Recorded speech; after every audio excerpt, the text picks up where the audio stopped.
Hello students, welcome back to our channel Uran Academy, Rashtra Military and Sainik School coaching classes.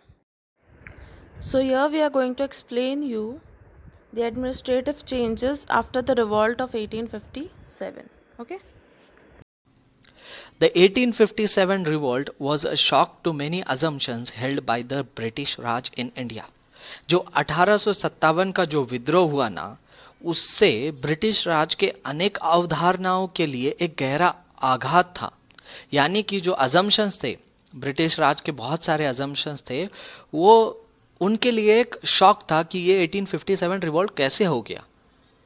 The Indian Council Act 1858 passed by the British Parliament transferred the power to govern India from East India Company to Crown.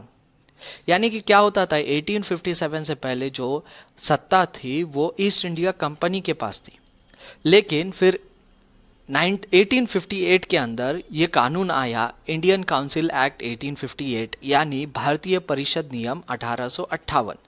इसकी वजह से ये हुआ कि भारत का जो नियंत्रण करने की जो सत्ता है वो ब्रिटिश ईस्ट इंडिया कंपनी से हस्तांतरित करते हुए क्राउन को दे दी गई।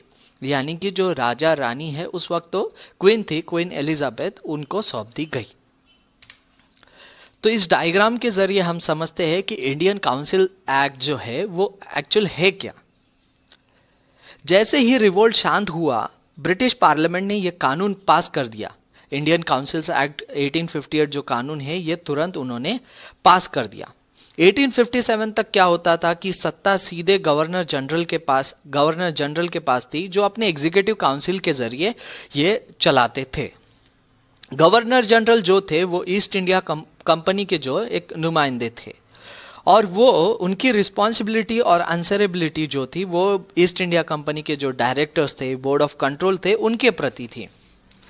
और जो ये गवर्न करने का जो चार्टर था उसे रॉयल एसेंट से मिला हुआ था। यानी जो क्वीन थी, क्वीन ने ये रॉयल एसेंट दिया हुआ था, एक चार्टर दिया हुआ था कि आप भारत के ऊपर ये चला सकते हैं, ये राज कर सकते हैं, ये सत्ता चला सकते हैं।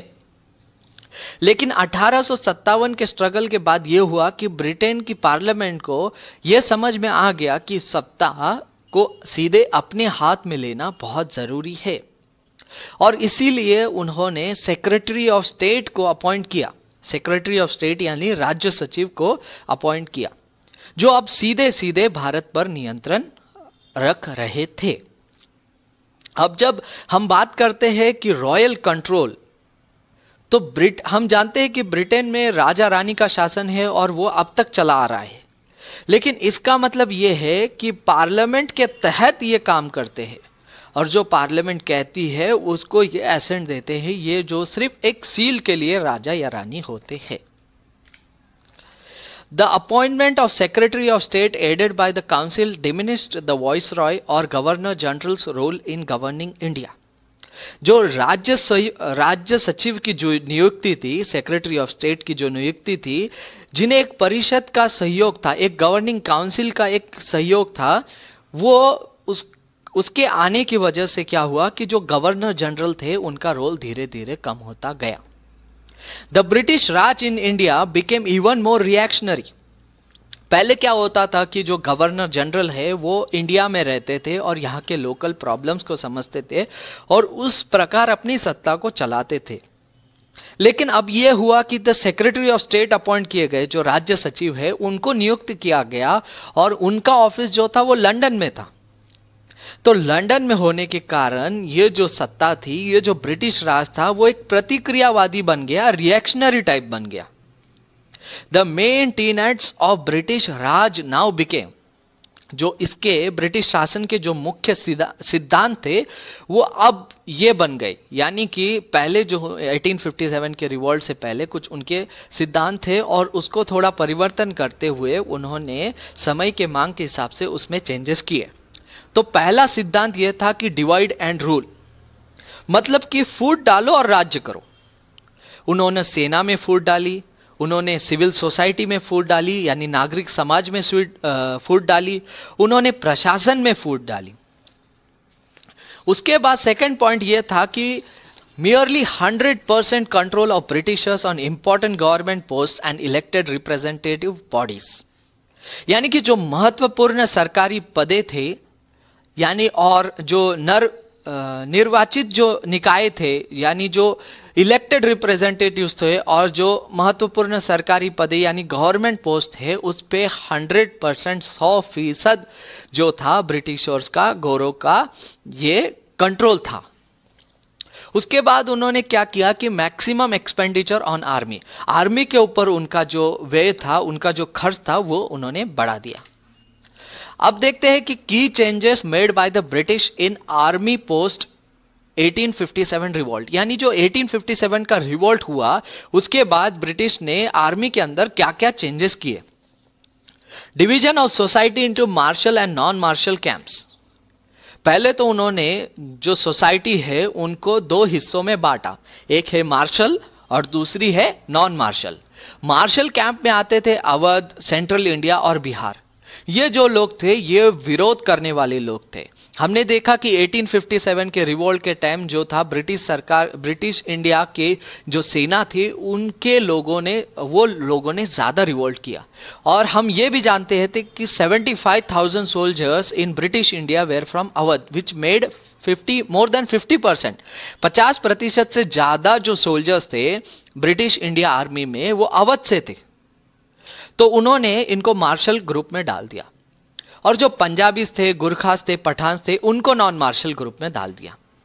पंजाबीज जो थे, मतलब पाकिस्तान और इंडिया का जो अभी पंजाब है वो मिला के पंजाबीज आए। गुरखास जो थे वो नेपाल से आए, नेपाल भी इन्होंने ले लिया था। और पठान जो थे अफगान से आए, अफगान भी इन्होंने ले लिया था।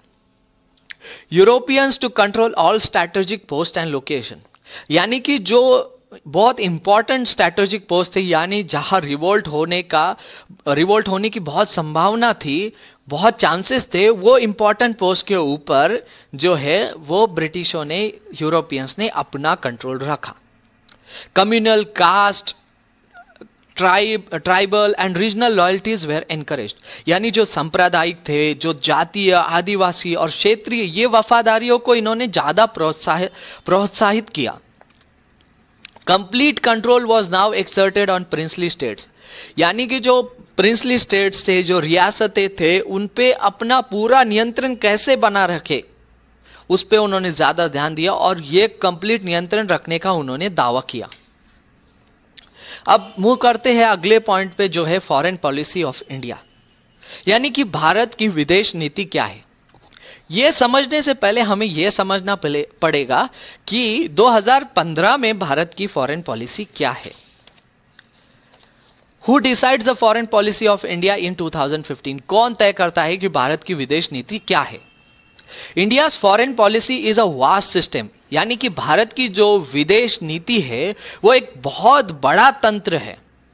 Made up of various instruments of engagement, यानी कि जो उनके नीतियों के समावेश से बना हुआ है। बहुत सारे जो नीतियां हैं उनके समावेश से ये जो फॉरेन पॉलिसी है बनती है।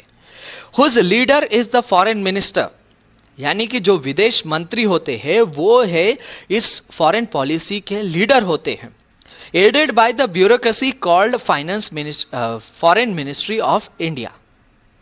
फॉरेन मिनिस्टर जो होते हैं उसके लीडर होते हैं, और जो मंत्रालय के नौकरशाह है वो इसके सहयोगी होते हैं। विदेश मंत्रालय के जो नौकरशाह है, ब्यूरोक्रेसी है, वो इनके सहयोगी होते हैं।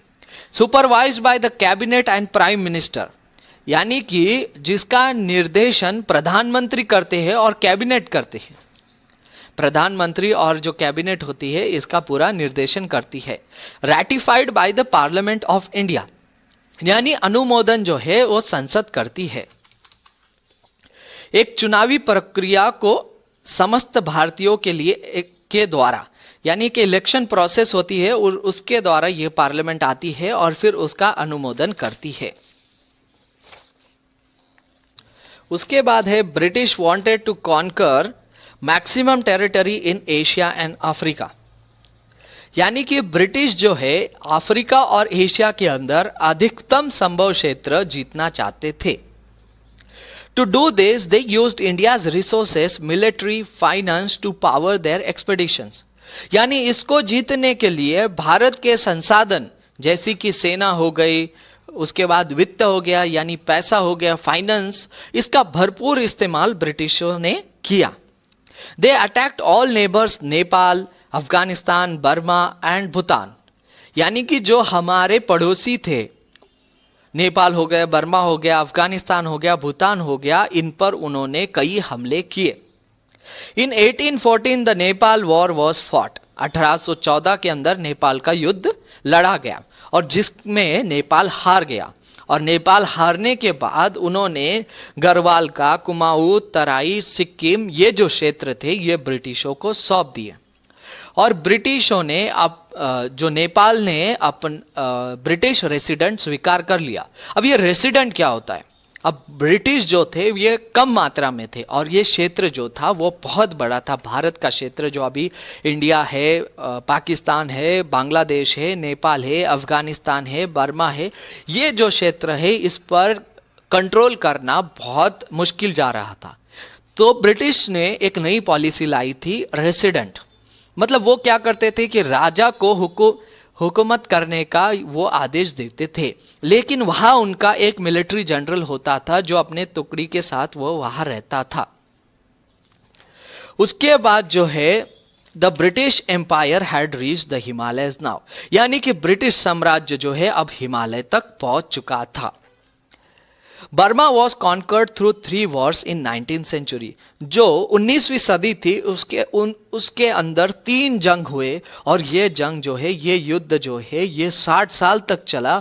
और 60 साल के युद्ध के बाद ब्रिटिश ने बर्मा पर कब्जा पा लिया. 3 major reasons for conquering Burma. अब ये बर्मा ये क्यों कॉन्कर करना चाहते थे? इन्होंने 60 साल क्यों अपने वेस्ट किए? इन्होंने इतने रिसोर्सेस, इतना पैसा, इतने लोग क्यों वेस्ट किए? इसके क्या कारण थे? तो इसके 3 मेजर कारण थे. पहला कारण है Burma had a long coast line and British had the best navy. यानी कि जो समुद्रीय तटीय रेखा थी ये बर्मा की बहुत बड़ी थी और ब्रिटिश के पास नेवी बहुत बढ़िया थी. तो ब्रिटिश ये समझते थे कि हम बर्मा जो है आसानी से जीत लेंगे. उसके बाद सेकंड पॉइंट ये है कि the timber of north Burma was very tempting for British merchants. यानी कि जो उत्तरी बर्मा के जंगल थे उसके अंदर टिम्बर की लकड़ी थी और जो ब्रिटिश टिम्बर व्यापारी थे उनको ये ललचा रही थी. तो ये टिम्बर व्यापारियों ने क्या किया? पार्लियामेंट पे प्रेशर डाला कि वो आप युद्ध का आदेश दो और बर्मा से लकड़ी इंपोर्ट करके पूरे यूरोप में सप्लाई करो. उसके बाद थर्ड पॉइंट ये है कि the Burmese had signed a commercial treaty with France which made British jealous.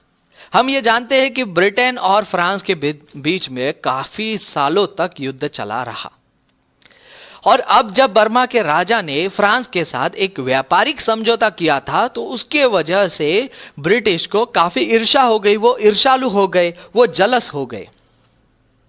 उसके बाद नेक्स्ट पॉइंट है कि द 3 वॉर्स. अब ये 3 साल आपको याद रखने जरूरी है. 1824, 1852 और 1885. ये 3 साल जो है 3 वॉर्स ऑफ बर्मा के जो है युद्ध हुए. नेक्स्ट पॉइंट है कि the Burmese gorillas indulged for 5 years. जो 1885 का जो थर्ड बर्मा वॉर हुआ उसके अंदर 5 साल तक, लगातार 5 साल तक बर्मा गोरिल्लाओं ने संघर्ष किया.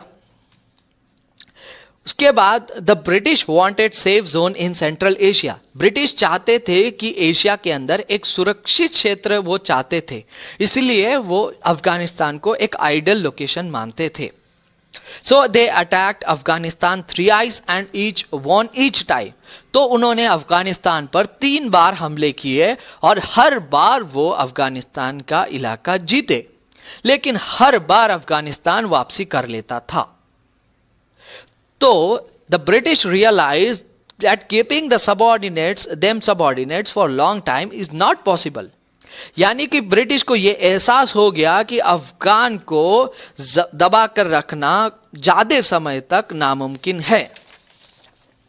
तो ये था हमारे पॉलिसीज, ब्रिटिश पॉलिसीज पोस्ट 1857.